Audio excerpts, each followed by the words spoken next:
acting and serving with clarity, integrity, and purpose. Difficult to measure, very broad. Beneath that, we have more specific goals. For instance, those general education learning outcomes. When you look at the category list, okay, effective communication, okay, aesthetic analysis, okay, all of those are really goals. We want students to be able to communicate effectively. We want them to be able to think about beauty in a clear way. We want them to be able to, think from a global perspective. Okay, those are all goals. The question is, how do you actualize those goals? Okay, and you actualize those goals by getting more specific. What do you really mean by thinking globally? What do you really mean by analyzing beauty or aesthetics, or however you want to term that, thinking about beauty? So we need to get more clear in our articulation, and we need to get more measurable kinds of statements about our intentions. And so let's talk about goals. Okay, goals are broad and general statements. They are statements like thinking clearly, communicate effectively, acting ethically, solving problems. Those are nice goals to have. Okay, and we would tend to, inside of our general understanding of what college is supposed to do, we would think that, yeah, those are some pretty good goals. Inside of each one of our disciplines, we also have some goals. So I'm a historian, so I want students to be able to think contextually. I want them to understand what motivates people to behave in certain ways. I want them to be able to understand how people interact with one another in systems. Okay, so those are some more specific goals inside of a disciplinary context. And when you think about your own discipline, you will be able to think about those sort of general goals, or what the discipline is about and what it's attempting to encourage students to develop in their own way of thinking and doing. Okay, and it is a great idea to write those things down. Okay, you should articulate the goals of your discipline, because the goals of your courses need to be aligned with those as well. Okay, and thinking about how the goals of your discipline align with the broader goals of the institution, being able to see those linkages is important to get you to be able to think about how the system all fits together. Okay, makes sense? And then there's objectives. Okay, objectives are brief, clear statements of what you expect your students to learn. They are very much like goals, they're just more specific. Objectives also tend, as we write them, to be framed in terms of what we intend to teach. Professors like objectives because it's actually them saying what they are going to be doing, or what the course that they have designed is going to be doing. Okay. So in this course, we are going to work on understanding how human behavior is conditioned by social, economic, and political contexts. Okay. Now, where's the student in that mix? We. Yeah, they're kind of in the we, but it's the royal we. Oftentimes when the faculty member stands up in front of the class and says something like that, they're really saying, and I, but I'm going to just include y'all so you feel a little better about yourselves. Okay. Really, the student's sort of the recipient of that. Okay. This course is going to teach me how to do this, I guess, somehow. I don't know how I'm going to do this. I don't know what I'm even supposed to be doing to learn this, but I guess we'll figure it out by the end, is what a broad, general, objective statement like that tends to communicate. They might even, objective statements also may talk about the types, not only the topic of content, but it may also talk about some of the particular assignment types. Not particular assignments, but just general types. So in the second example here, this course will teach you how to communicate effectively in brief essays, public presentations, and standard research papers. Well, that gives you an idea. Okay, I guess we're going to be writing some essays. And I guess we're going to do some public presentations. And I suppose we're going to do a research paper in this class. Okay. But that is just a very general kind of statement about what we're going to be doing. And that's the standard type of syllabus that folks have been producing for a lot of years. Okay. And there's nothing wrong with them. They just haven't gotten to the next developmental step. Okay. Now, why do syllabi tend to emphasize objectives? What do you think? Why are we comfortable with stating objectives? They're instructor-centered and focused. Okay, they're instructor-centered and focused. Okay, and who's writing the syllabus? Instructor. The instructor. And when the instructor's writing the syllabus, who's their audience? The instructor. The instructor, right? They're thinking, right? They're creating. They're creating this course, and they're talking to themselves as they create this course. Ooh, what do I want to be doing here? Ooh, well, what I want to be teaching is, ooh, well, the kinds of assignments I think my students ought to be working on are, and so we write in the sort of general ways. We know what we may mean, or we think we may know what we mean. We can say these sorts of things, but it's a very internalized loop of conversation that typically happens in that first draft or that revision of that syllabus when the faculty member is sitting down and saying, what am I going to do this semester in this class? So the objective-based syllabus is really the syllabus for the faculty member at this level, and not so much the syllabus for the student, okay? Because it's still focused pretty heavily on the faculty member and what they're thinking is. Questions or comments? Tom Herskowitz said that in business, they call these SMART goals. Yes. And we'll get to SMART in just a minute, Tom. That is built in here, okay? All right. So objectives are not bad things, by the way. There's no judgment on objectives, okay? Because objectives help us organize our own thinking about what's going to happen in a class. You actually cannot get to outcomes until you've gone through objectives, okay? And probably you can't actually get to objectives until you've thought about your goals. Okay, so developmental process here. Let's look at a few types of learning outcomes. A lot of us, particularly in the ideas area, okay, where we think a lot about ideas, we think about cognitive objectives. So what do I want students to know? What's that content that I want them to know? Other folks, when they start thinking about dispositions, that's a kind of ed speak term, when they start thinking about dispositions, what I want students to sort of be interested in, okay, what I want students to be able to think about, those kinds of things, that's really an effective outcome. Okay, so what kind of sort of almost emotional content do you want to train students to bring to their thinking, to their behavior? Okay, that effective side. And then there are behavioral objectives. Okay, what do you want students to be able to do? I always appreciate when I talk to my colleagues in more material disciplines, we might call them.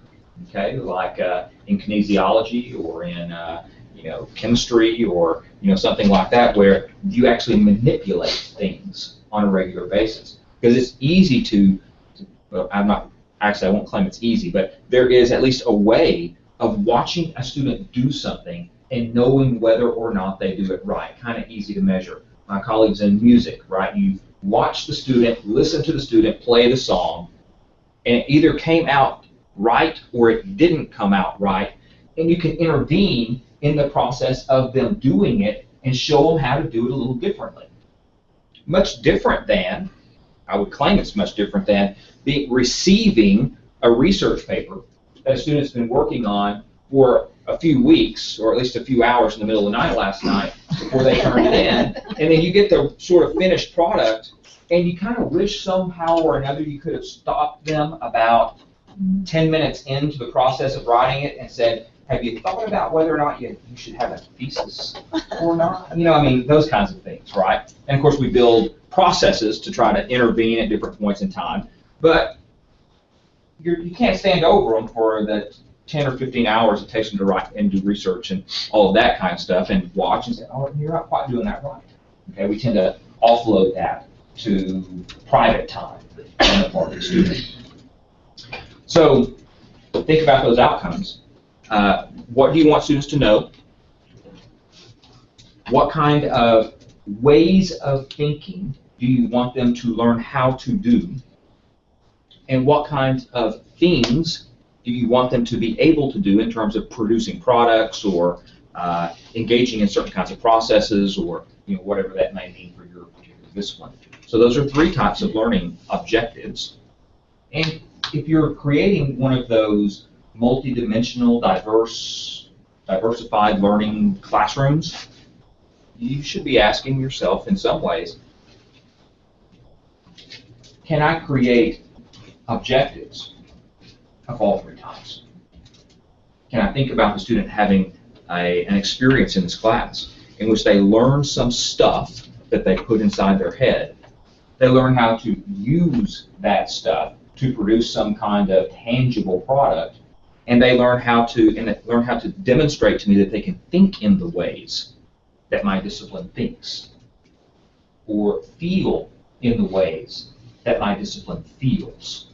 You start thinking about psychology and things like that, and they begin to talk about empathy and compassion and or education for that matter, thinking about those things. You really don't want that sort of steely-eyed, cold-hearted, cruel person in that 3rd grade classroom, right? Or in that counseling session. And so you've got to maybe teach students how to be empathetic and compassionate if they're not already. And that might be a good question to ask. How can I do that? How can I bring that to the table as an objective for students in my program to learn? There are a couple of other learning, there's another kind of learning objective, and there are several others, but this is one I want to highlight here, and that is leveling objectives. Okay. One way to think about these leveling objectives are that there is an approach to objectives that is about mastery. And mastery is about the minimum knowledge required before one can progress to the next level. So have you mastered the ability to produce a financial statement, a simple financial statement? If you have not yet mastered that at the end of Accounting 1, then it probably means you're not ready to go to Accounting 2. Okay? If you have not mastered the ability to stand up and talk for 5 minutes in Introduction to Public Speaking, then probably you can't go on to Advanced TED Talk 701. Okay? You haven't mastered that sort of basic ability. So if you're thinking about mastery outcomes, you think about minimum requirements to go to the next level. What do you have to have in place before you can take that next step? And if the student can't demonstrate that, then they don't get to move. Okay? Mastery outcomes are like that. But most of us don't work in that area, in that kind of objective. We work typically more in developmental objectives. Developmental objectives are looking at sort of complex outcomes like, can the student, think about, art in the context of history and philosophy and add one more thing because we always like to put things in groups of 3. Okay? And so now students are going to do something, and I'm going to be trying to evaluate kind of how well they do it, and they might do okay with evaluating some kind of human production, human product of creativity, a piece of art, a piece of music, a piece of literature. They might not get it in terms of historical context, but they might not get it at all in terms of philosophical typology. So what does that tell me as the instructor? Well, I need to beef up on the philosophical typologies here. Okay? But you can't really tell. It's hard to define that as steps of mastery. You're just trying to get them to develop a little bit of skill, a little bit of facility, and hopefully improve that facility just a little bit before the end of the particular course, because they'll move on to another course later in which they're going to learn more about it. And they'll take another course maybe later, well, they'll get it in a little different way. And as that works itself out, you hope that by the end of the program, they have been able to demonstrate some real facility and maybe even some mastery in many of those categories that's built into that particular objective. And so, you know, if we go back to public speaking, it might be an objective that looks like improve their effectiveness in public speaking. So that's pretty mushy. What does that mean? Well, we recognize that there might be multiple concepts related to effective public speaking, and they're going to be developing those with practice over time, and probably in no one course are they going to be able to practice enough to develop real effectiveness across all of those categories. So we're going to improve them along the way. And the next time we get them, we'll take where their weak spots are and try to improve that along the way. Make sense? Okay. Driving for you? Okay. All right. Any questions or comments at this point? None right now. None right now. Okay. And stop me if I need to stop. I was just going to say, Yeah. You know, when I was thinking of the learning types, instead of behavioral, I kind of sometimes lean more, and it kind of goes hand in hand with the psychomotor or the kinesthetic part. Yeah. That's just kind of the way Exactly. Yeah, exactly. So when we talk about outcomes, outcomes shift the focus. Objectives tend to be written in ways that organize the teacher's workflow. Outcomes tend to be organized around what the student achieves, what the student can demonstrate for themselves. If they learn what you intended to teach, what should they be able to do at the end? Okay? That becomes eminently measurable if you build the outcome properly. If they learn what I intended to teach, what can they do if they in fact learned it? And that's really what you want to know. Because that's the proof of the pudding. That's the eating. When the student is doing that final kind of assignment, when that student is demonstrating in that, recital, if they learn what they were supposed to learn, they're going to show you that. And if they didn't learn what they were supposed to learn, they're going to show you that too. Howard. But doesn't that then say that outcomes only can deal best with mastery objectives? How do you write a learning outcome that deals with a developmental? Okay, we'll work on that in just a minute. Okay. Hang on to that thought and make sure we get back to it. So let's look at components of learning outcomes. Okay, components of learning outcomes. You want 3 different things in a learning outcome. You want an action word, some kind of performance-oriented word, produces something, analyzes something. Okay, of course those are tricky words in and of themselves, but we'll hang on to that. You want a learning statement, what the learning is. So and then you want some kind of criterion or the conditions in which the student is performing or demonstrating what they're doing. And so produces, documents, using word processing tools. Okay, that's an outcome. The student can produce a document using a word processing tool. That would come out of something like ISA. Okay, think about application. What would that look like in your area? Okay, student maybe writes a what? Argument, maybe. Comparison and contrast, maybe. I mean, in other words, you fill in the blank here, right? Or analyzes, here in the next case, global and environmental factors in terms of effects on people. They can analyze global and environmental factors in terms of effects on the globe, effects on the sun. No, that's not what we want. We want how it affects people. Okay, there's our conditioning factor here. So can the student do that or not? That becomes the assignment writing task. Okay. You evaluate the assignment. You can say, did this student or did this group of students demonstrate to me that they could analyze global and environmental factors in terms of their effects on humans. Yes or no? Now, all three of these things are necessary. Okay, so if we look at a couple of examples. Here's the goal from someone in English. The goal of my class is to introduce students to modes of satiric writing in the 18th century. Okay. It's a worthy goal. Okay. I want students to know about satiric writing, and I want to know about it in the 18th century. Okay. Here's the objective that flows out of that goal, that is based on that goal. It's a more detailed description of that goal.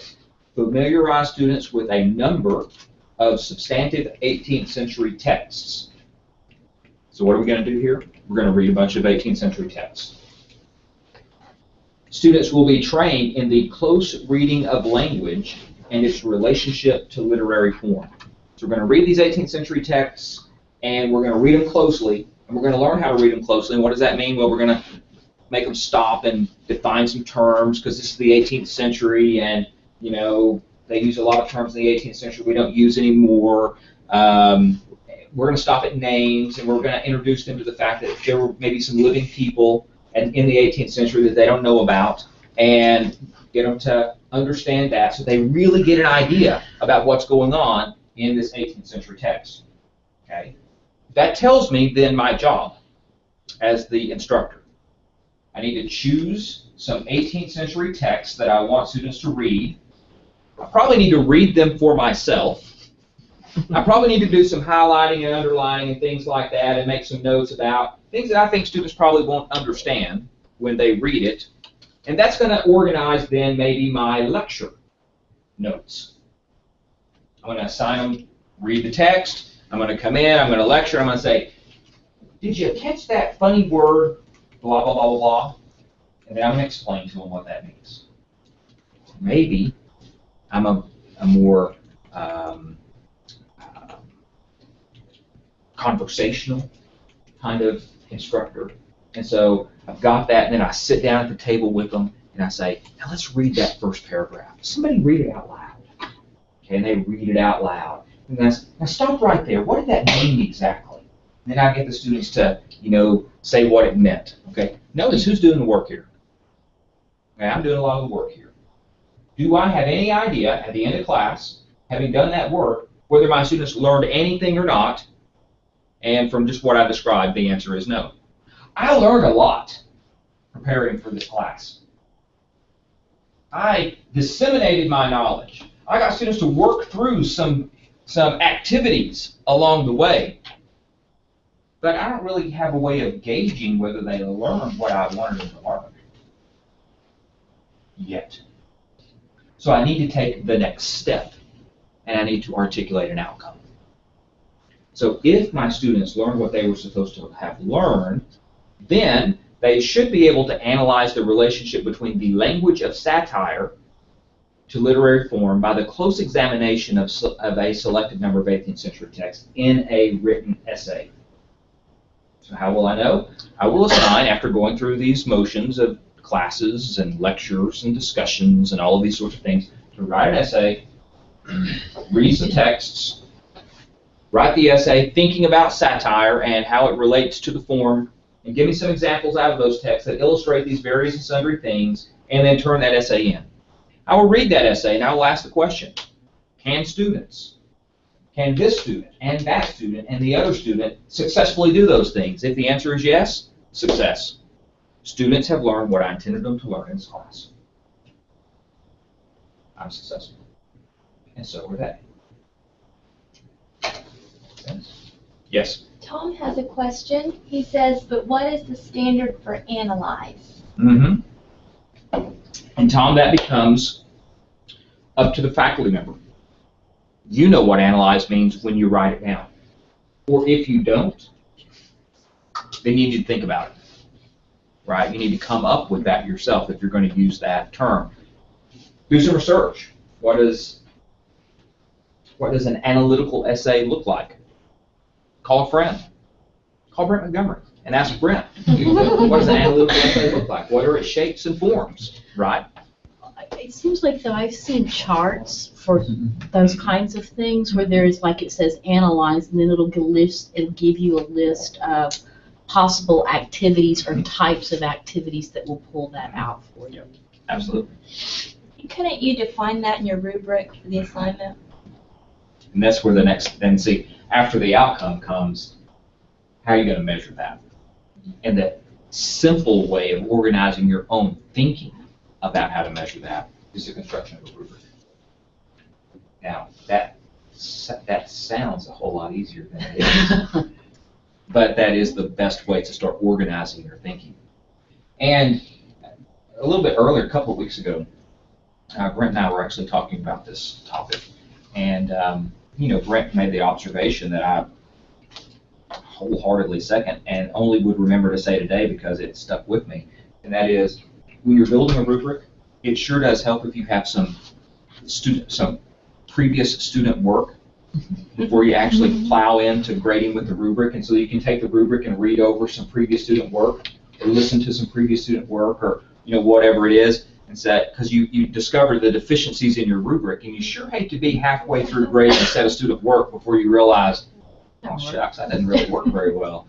I wasn't thinking very clearly about that. And of course, when you are grading and you're not thinking very clearly, and you realize that, but you plow on anyway, because maybe you gave the rubric to the students in the syllabus appropriately, right? And so you feel compelled to use it yourself now. You kind of lose some integrity along the way too. Okay, so it's very helpful to, when you're planning for a course and you're developing a rubric, to pull out some of that old student work, run your rubric a few times, and get some integrity built into your rubric before you deploy it in real life. I teach geography sometimes. I used to teach geography sometimes, and this was something I used to do. Okay, I'd say I'd write in my syllabus, I want students to be able to use topographical maps. I used to say things like to read and interpret a topographical map. And I thought, wow, this is going to be great. I'm going to take a look at these topographical maps. They're going to be able to read and interpret these topographical maps. It's going to be wonderful. And I'd lay these topographical maps out in front of them, and I'd do a song and dance routine about, these are contour lines, and these are what these symbols mean, and boy, isn't that cool. And can't you just see the landscape just pop up off the page when you look at this topographical map? And a lot of them would not be able to do that. And then we'd be out of time, so I'd go on, and then next time we're talking about something else, right? What had I done? Well, I had this wonderful goal in my mind and this beautiful imagination of how it was going to work real well, and then reality hit, and I hadn't really thought through, what am I really attempting to do with appreciating, reading, and interpreting topographical maps? Okay, so I needed to get a little deeper. I need to get more detailed, just for my own sake. Okay, so what does that mean? Use topographical maps and employ these maps to interpret the physiography and history of an area. Okay, now I've organized my thinking a little bit. I want them to be able to understand topography. I want them to be able to look at a couple of different maps of the same area, maybe that used to be farmland in the 1930s and now in the 1970s as a suburb, and look at, okay, now there are houses there, but where's that underlying topography? What does that look like? This is really, so I'm now organizing my thinking around the activities that I want them to do. Okay, that gets at my objectives. But then the question becomes, how do I actually do that in class? I've got to think that through a little bit. Okay. Now, I'll be honest with you. Most of the time, I stopped there. Okay. But to do it better, I would have said, what should they be able to do after they walk out of class? After we've talked about topographical maps, after we've looked at some topographical maps, what should they be able to do after that? Well, they ought to be able to locate and identify features on topographical maps by latitude and longitude. Oh, yeah, that's important. Township and range. Oh, yeah, that's really important for real estate. They ought to be able to look at contour maps and maybe construct a topographical profile. What does that landscape look like as you look across that line? Okay, you get the point, right? Now, notice where that gets me to in terms of being a good faculty member, a good instructor. Now I've said, can you locate on a topographical map some feature by latitude and longitude? If they can, in fact, I can actually construct a little quiz. Here's latitude and longitude, here's a point, tell me what its latitude and longitude is. Can they do that? Yes, success. Township and range can construct a little question on a quiz, show them a little map. Can you do that? Yep, okay, success. If you can't do that, okay, let's go back and figure out why I can't do that. Let me teach you that again. Okay. Draw a contour profile. Can you do that? Okay, well, here's topographical map, here's a line across it, draw the profile. Can they do it? Yes? No? Okay. Now we know where we stand. And I know whether they've learned what they needed to have learned in order to be able to use topographical maps and employ them to interpret the physiography and history of the area. Okay. Spend a lot of time on this, but notice that they're all connected together. You cannot write an outcome unless you have first written an objective. And you really can't write an objective unless you've thought about and articulated your goal for the class.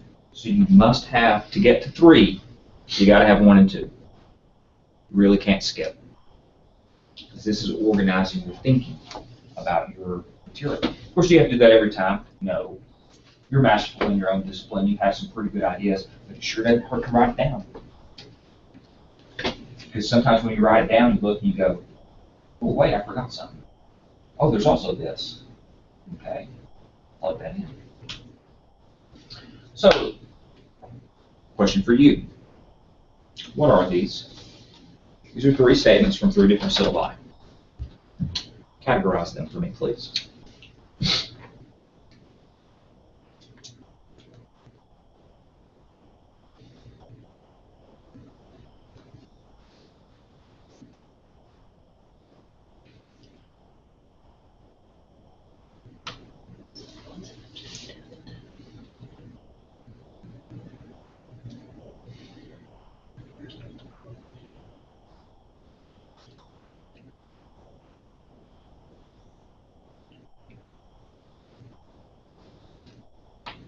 What is the first one? Is it a goal, an objective, or an outcome? A goal. It's the outcome. Anyone else? Okay, so for those of you who are saying goal, why do you call it a goal? Why do you think it's more of a goal? It's very broad. Very And there's broad. nothing to measure there. I don't know what I'm going to measure exactly. These grandiose ideas. Okay. For those of you who think it's an objective, anybody think it's an objective? Mike, did you say objective or did you say outcome? I said outcome. Okay. It feels like an objective to me because it kind of splits the difference. It's not super broad, but it's also not measurable. It's the beginning of specificity. When we talk about developing insight, it's development and appreciating complexity. Mm-hmm. That feels like a middle. Whatever it is, I hope it didn't come off of a syllabus to anyone in this room. Not anyone in this room, no.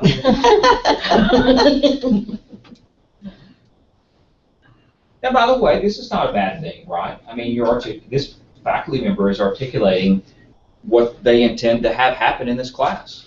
Now let's flip to another set of categories, though. Is this cognitive, affective, or behavioral? Effective. Affective is what you hope is going on inside of the student. Okay? As they engage in the subject matter, you want this to be developed in their interior life. Okay? All right, so it's pretty broad. It's not that terribly specific. It's not all that particularly easy to measure, at least maybe unless you're a psychologist who kind of understands maybe what that interior is supposed to look like and has some tools by which to measure that. But that's not clearly articulated in the statement. What about the second one? What is it? Objective. Okay. Anybody say goal? I don't hear goal. People who say it's an objective, why do you say it's an objective? Can I tell you why don't say it's an outcome? Because I know that better than why I say it's an objective. I think it's an objective because if it's an outcome, I have to be competent in measuring what and in what capacity, I think. So it's more my objective. I want them to be able to do this. But I still haven't been specific in what it is they're measuring or manipulating in the outcome, in the laboratory, or how I'm going to measure that competence. Okay, all right. Okay. Anybody else want to contribute to this? She's spoken for all of us. Has she? Okay. That's frightening, Alan. What about the third one? That's a goal. Goal. Goal? Okay. Anybody else? It's a pretty broad goal. Okay. Pretty broad goal.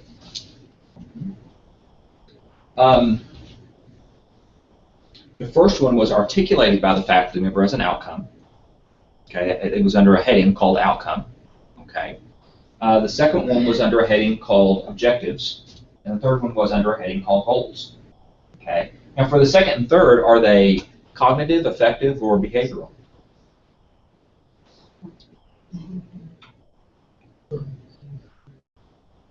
The goal is cognitive.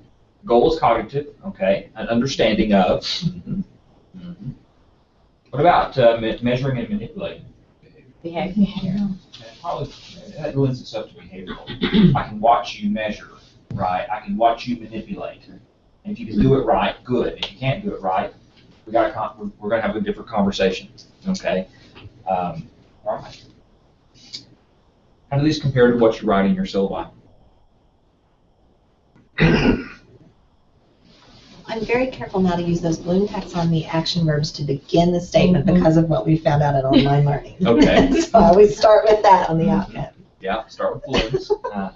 Start with that action verb, right? What kind of action do you want to be taking place here? All right, good.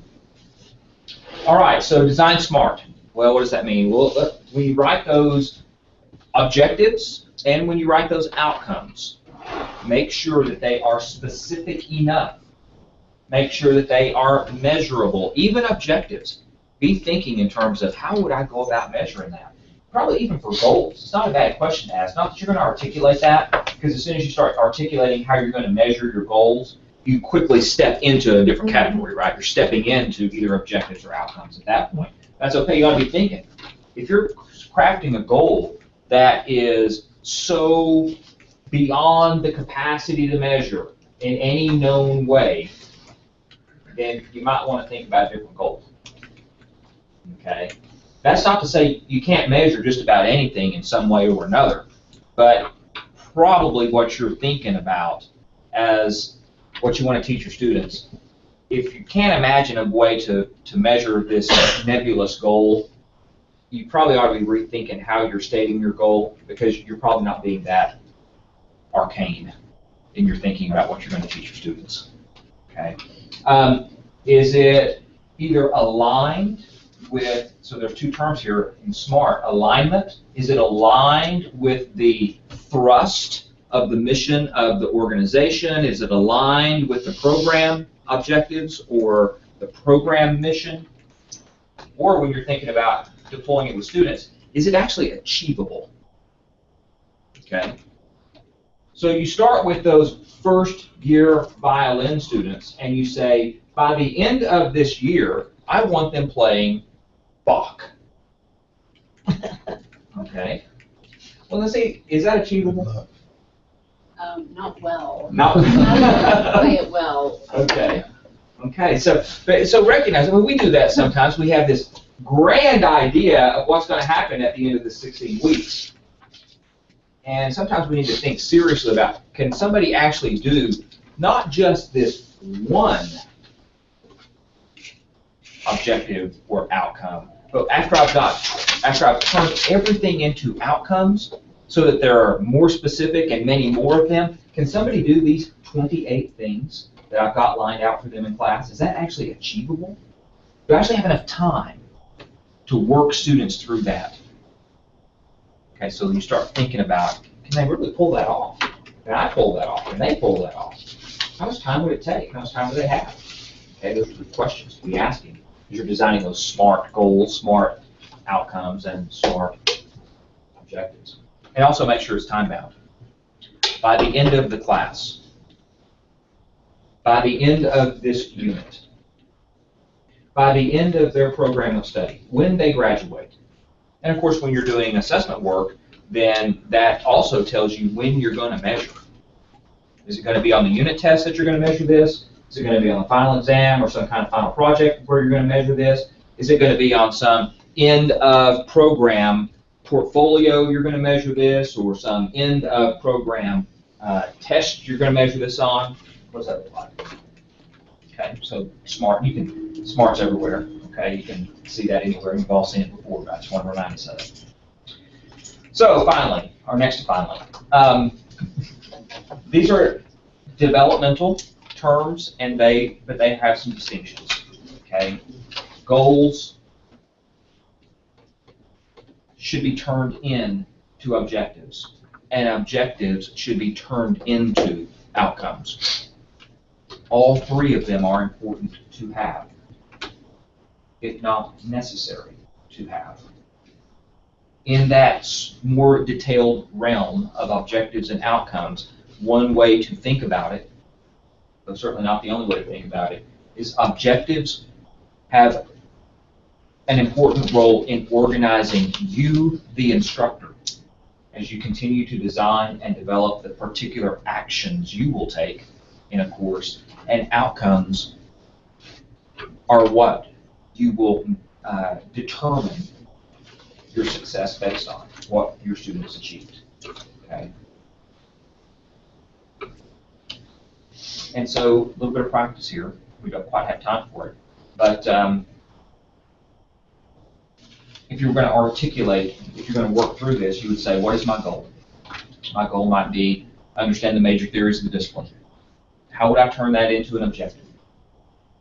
Well, students understand the major theories of the discipline. I suppose they'd be able to summarize or define those major theories. And they might actually be able to apply one somehow or another. Okay, you could say, students would summarize 5 major approaches, students would choose and defend one. Okay, that becomes objectives. Take the objectives, you turn them into an outcome. This is goes in the top of your syllabus somewhere.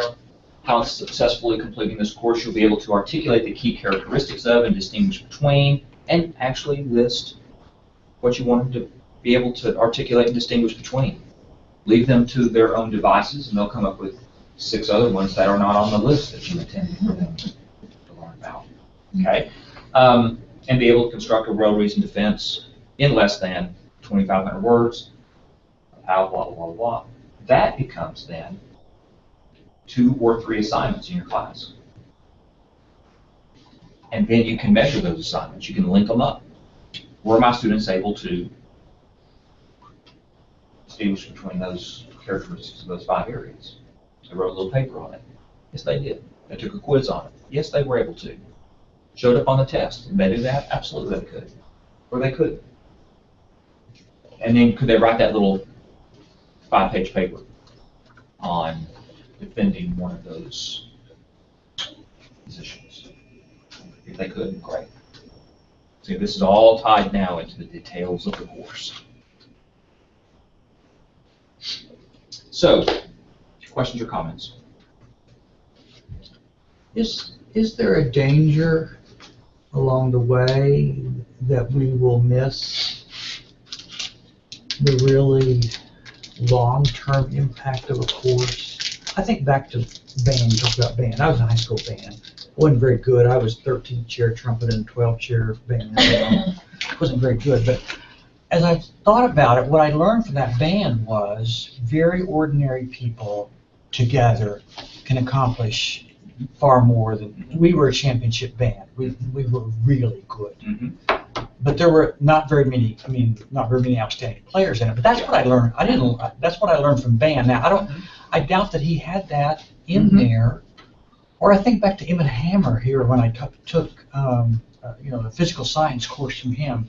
I don't remember anything that he did except I remember every experiment he did it as though it was doing it the first time, and he was so excited about it. And I took that, I think I've taken that into my life in ministry in terms of preaching, and that no matter how many times I've given a sermon, I have to give it as though it's the very first time. Now, I don't think that was on Emmett Hammer's list of goals or objectives, and certainly not learning outcomes, but how do we capture that part of courses and interactions with students, or can we?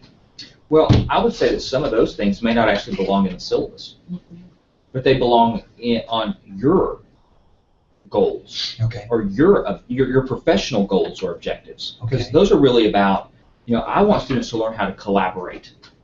Okay. Those are not necessarily academic goals. Right. Yeah, they're more effective co-curricular goals in some kind of ways. Yeah. But my fear is sometimes if we place too much emphasis on just getting everything totally measurable, we may forget It's possible. that we're impacting students in a different way. Possible. I think I can argue the other side of that, though, because I know the classes that I go in where I don't feel like I know where I'm going. I certainly don't know when I get there, or if I get there.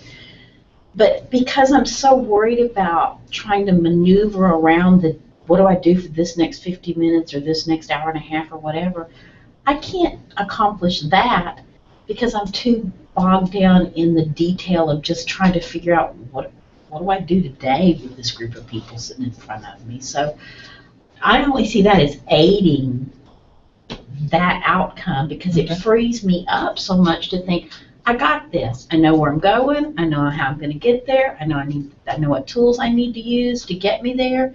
And so then that gives me the freedom to go, that other intrinsic kinds of things that I bring to the table, it gives it life for me. Does that make sense? Yeah. Good. Tom says it's the magic of teaching. We cannot forget it. That's true. That's true. Carrie. I put on my frame, so that's me. But I'd like to have more discussion. I think it'd be helpful with other people that teach introductory classes like I do that are so content driven. Like I felt today I was walking in with the machine gun spraying information. Hopefully they get something. I guess that's for their dad analogy. Throwing flowers at information. I call it mud. I'm gonna throw mud at you. I'm so content driven because all the other biology classes depend on them getting a good foundation of so much information. But yet, I don't know if they could walk out of there discussing one of the theories or, gaining a critical thinking skill. Like I'm backing off on skills learned because there's so much content, and I just don't know how to do it. I mean, I think it would be helpful to hear how other people do that. Yeah, that'd be And I good. know we can't today because now I've got another meeting, but Yep. with these content-driven things that other classes depend upon. Because that one thing seems like that would be a great upper division class that's focused on. That's not something you would deploy in in marketing. Okay, much like that. But notice what you're really talking about is mastery outcomes. When you start talking about that, so you're talking about articulating then the entire program of study. So what are the dependencies and where do they start showing up? Okay, so inside of your program of study, you're saying, by the time students are in their fourth level of classes, what should they be able to do? Well, where do we introduce that for the very first time? But, and this goes back to the developmental thing, which might have been Tom's or it might have been Howard's, the developmental thing, which is where do we introduce it and where do we reinforce it? Because until we've done at least two of those things, they're never going to be able to get to the point of mastery. So how do we construct a curriculum map where we map out these intentions along the way and measure them and determine whether or not students are getting it down here or not? Because if they're not getting it down here, there's no hope for them to get, for most of them to get it up here. So how do we map this curriculum out? And that's, people talk about aligning P through 20 that way, right? And certainly in the sciences, they talk about aligning the entire curriculum. But it's important, too, for us to think about other broader programs. How do we align it to general education, or how do we align it to university mission? Those are going to be important conversations for us. And then it's certainly the next step here. Thank you. What else? Anything? We have our prize Oh, yeah. winners. I'll if we step wanna away do and that. y'all can. Okay, If thank you, there's no Dr. other Williams. questions. All right, so we've added our remote attendees to the list, and so we've drawn numbers 5 and 7, and 5 is Sheila Stout, and 7 is Howard Culbertson. So, you're lucky winners. You win the Panera gift card and the corn taco. Yay! I'm most excited about this taco. And Dr. Williams, is it okay to assume that you'll be able to share these slides with us if we request them from you? Great, thank you so much. And She said it was fill out your yes, don't forget to fill this out. Let us know some ideas for the spring training sessions you'd like to see, and maybe as we sort of transition, if we're able to do training on another day, if there's another day that works well for you. Next week, we'll have Michelle Boo as well, so be sure to RSVP. And then the week after that, we have our guest speaker, Dr. Rob Reynolds, and he's going to be talking about student engagement. And that one will actually be in the new conference room on the second floor of the library, so don't miss that one as well. Okay? Thank you. Yes, don't miss it. Food too, I think we're feeding you all on that. Not every time, but a lot. Yeah, yeah, lots of food. Yeah. Thanks for coming. Appreciate it.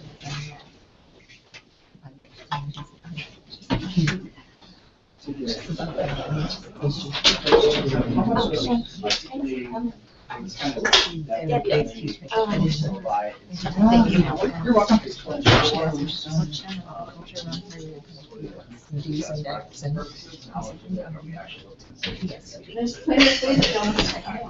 Because I said something to her about, I said, are we having A this lot of it. meeting today? And she's like, she told me that. They expect students to be able to just read certain